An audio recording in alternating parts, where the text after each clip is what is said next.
Hello bachcho, let's read out the question first.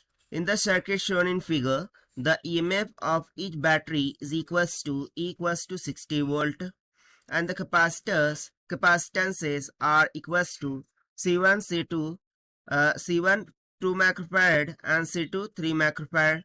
तो यहाँ पर आप सर्किट डायग्राम में देख सकते हैं दो ईएमएफ यहाँ पर जुड़े हुए दिख रहे हैं जिनका पोटेंशियल है 60 वोल्ट के इक्वल।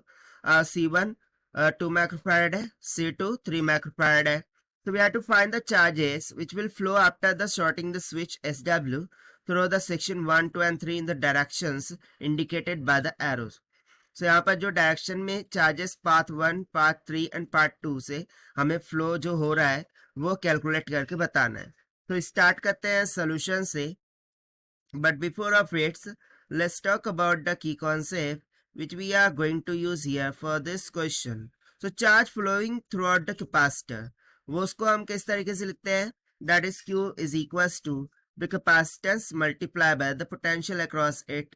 So बस इसी सिंपल से कंसेप्ट का हमें यहाँ पर यूज कर लेना होगा। तो चलिए स्टार्ट करते हैं यहाँ से, ठीक है। तो सबसे पहले ना मैं यहाँ पर कंसिडर कर लेता हूँ कि यहाँ से जो चार्ज जा रहा है वो Q1 जा रहा है, ठीक है, और यहाँ से जो चार्ज जा रहा है वो बेसिकली Q2 जा रहा है। सो देखिए जो मिडल की ब्रांच है जैसे ही हम स्विच को क्लोज कर देंगे सो इसमें से फ्लो होने वाला जो चार्ज होगा वो basically Q1 minus of Q2 होगा। तो सबसे पहले मुझे Q1 फाइंड करना होगा, फिर Q2, और फिर सिंपली Q1 माइनस Q2 करके हम पाथ 3 से फ्लो होने वाला चार्ज निकाल सकते हैं। सो देखिए C1 के अक्रॉस में जो चार्ज आ रहा होगा वो बेसिकली क्या होगा, इधर पॉजिटिव का Q2 तो इधर माइनस का Q2। उस तरीके से C2 के अक्रॉस में कितना आ रहा होगा भाई, इधर का पॉजिटिव का Q1 सो इधर का माइनस का Q1 आ रहा होगा, राइट। इतना क्लियर हो गया। Now if you see that, so देखिए ये जो पोटेंशियल है वो बेसिकली 60 वोल्ट है और ये भी कितना है 60 ऑफ वोल्ट के इक्वल है। सो यदि मैं इस मिड पॉइंट पर देखूं सो यहाँ पर पोटेंशियल कितना आ रहा होगा 60 वोल्ट, बट यहाँ पर पोटेंशियल देखो सो ये 60 प्लस 60 यानी कि यहाँ पर कितना आ रहा होगा 120 वोल्ट। क्यों? क्योंकि हम इस रेफरेंस पॉइंट को क्या मान रहे हैं, जीरो पोटेंशियल पर मान रहे हैं, ठीक है। ये रेफरेंस पॉइंट भी कितना पर होगा, जीरो पोटेंशियल पर होगा। अब यदि ये 60 आफ्टर क्लोजिंग द स्विच, ये क्या हो गया, ये एक तरीके का स्ट्रेट वायर ही तो हो गया। सो यहाँ पर इस जंक्शन पर भी कितना पोटेंशियल आ रहा होगा, 60 वोल्ट का आ रहा होगा, ठीक है। सो देखिए इससे हम कैलकुलेशन को ना बहुत ही इजी बना सकते हैं, ठीक है ना। तो सबसे पहले तो हम क्या करते हैं, Q2 को कैलकुलेट करते हैं। तो देखिए Q2 किसके अक्रॉस में, C1 के अक्रॉस में, से हो जाएगा C1 multiply by the potential difference. So यदि मैं पोटेंशियल डिफरेंस की बात करूं सो इस पॉइंट पर पोटेंशियल कितना है 120 और यहाँ इस पॉइंट पर पोटेंशियल कितना है 60। सो ये हो जाएगा 120 माइनस ऑफ 60 के equal. So this will be equals to C1 कितना है by 2 microfarad multiply by 120 minus 60 हो जाएगा 60, 60 टू 120 यानी कि हो जाएगा 120 माइक्रो फैराड नहीं, यहाँ पर चार्ज की यूनिट आएंगी ना, तो चार्ज को हम किस में मेजर करते हैं, कूलम में। सो हो जाएगा माइक्रो कूलम की इक्वल। सो देखिए यहाँ से Q2 निकल के आ गया 120 माइक्रो कूलम की इक्वल। नाउ नेक्स्ट हम फाइंड करेंगे Q1 को। सो यदि मैं यहाँ से Q1 लिखूँ सो Q1 किसके अक्रॉस में है, C2 के अक्रॉस में।